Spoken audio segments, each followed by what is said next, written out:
Vivre à l'étranger, c'est souvent perçu comme une réussite, une voie vers un avenir meilleur. Mais pour de nombreux immigrés, cette réussite est entachée par une pression qui les suit à chaque instant, celle d'aider leur famille restée au pays.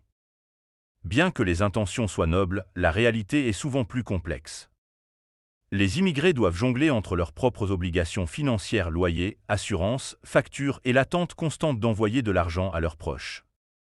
Ces demandes, qui commencent souvent par de petits gestes, se transforment parfois en une obligation permanente.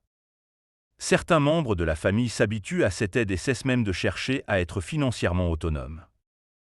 Il arrive même que l'immigré découvre que ceux qu'il soutient affichent un niveau de vie supérieur au sien, avec des vêtements de marque et des gadgets coûteux. Des biens qu'il ne peut pas se permettre dans le pays où il réside. Face à ces injustices, il est difficile de réagir.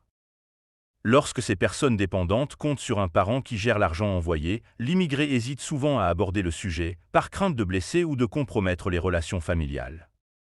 La question de la pression financière revient souvent dans les conversations entre immigrés. Tous savent combien il est difficile de dire non à sa famille, mais aussi combien cette situation peut devenir invivable. Pourtant, il est essentiel d'avoir des discussions honnêtes. La générosité ne doit pas devenir une obligation constante. Aider sa famille est un geste noble, mais cela ne doit pas se transformer en soutien à des personnes qui restent inactives pendant que toi, tu te lèves chaque jour pour aller travailler. Les immigrés ne sont pas des banques. Ils ont leurs propres défis à relever.